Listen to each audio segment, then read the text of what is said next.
going to begin this hour in New Hampshire, where, as you know, voting is tomorrow, the Republican presidential primary. The latest polling shows this, that former President Donald Trump's got a big lead, just over 50% of the likely vote. Nikki Haley, his only remaining opponent, is around 15 points behind. Donald Trump got an endorsement yesterday, yes, from Ron DeSantis, who's decided, as you've heard by now, to drop out. But unlike in Iowa, a New Hampshire win for him is not quite a foregone conclusion. Tony is leading our coverage from Manchester, New Hampshire. That's the state's largest city. Tony, we welcome you back, but the numbers look pretty good for Donald Trump in New Hampshire, don't they? Yeah, they do look pretty good, and the field is narrowing, however. I've made it over to the novelty card section here of Bookery, Manchester, and there are a few cards that kind of express where Americans are on this election. One of them here is, oh my God, ew. That's how they feel about their choices. Less common around here is excitement, the kind of don't stop, get it, get it. However, as you say, the election will go on. It must go on. And speaking of that, I got a couple voters over here I want to introduce you to. You're about to meet Chloe and Trad. First of all, they just moved in together, so congratulations to them on that. But they come from different political backgrounds. Chloe, good to see you. Good to see you.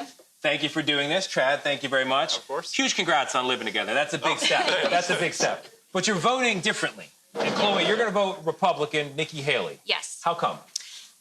Mostly because I think civility is really important, and I want to see two civil candidates in the general election. Why do you think she has struggled, apparently, to pull Trump supporters over into her camp? I think it's an us versus them. If you're a Trump supporter, it's hard to explore other options. But she's a Republican. She's a conservative. They don't seem to think she is. They don't agree. Yeah. I really think it's an us versus them. I've never been a Trump supporter, so I can't really opine on how they feel. So Never. Now, you over here, Trad, the Democrats are also having a primary today, although they don't want to acknowledge it. It's not an official one. There's a write-in campaign. Correct. Who are you going to be writing in? I'll be writing in the president. You will be? Yeah. So the president's approval ratings, his favorability, it's been on a down slope, like the skiers I saw over in Guilford. So why is that?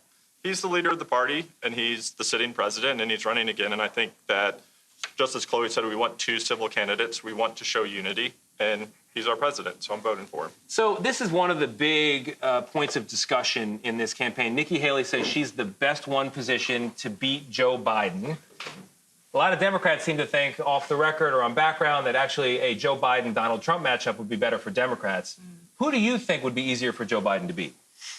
I think either, because when you look at the politics, you look at the subjects and the issues, Democrats are on the right side. And so I think that that's ultimately what's going to matter. From the economy, foreign relations, the wars, he is the leader, and he's shown that strength, and he's helped establish the American respect across the world again. I think that really matters. And Chloe, Nikki Haley, do you believe her argument that she's the best one positioned to beat Joe Biden? I don't know, but I'd rather have a choice between Nikki and Joe Biden than Trump and Joe Biden. Yeah, okay. Well, congrats again on living together. That's a big step. That's a really big step. I'm excited for it. I hope you don't talk politics too much at home. Quite a lot. Quite a lot, okay. Yeah. Well, I hope you do it amicably, right? Keep that civility in mind. Gayle, Nate, Vlad, sending it back to you. Tony does it again. First, I love them together. Yes, they're great. They're great. I love that they can have an intelligent conversation about the candidates that they support. I think this is fantastic. And I think New Hampshire, why New Hampshire is more representative, I think, of what we're going to see in the general election is because you have what we just witnessed there with Tony. It's a little different in Iowa, but here in New Hampshire, sort of tells the tale. Yeah. Tony, as always, amazing.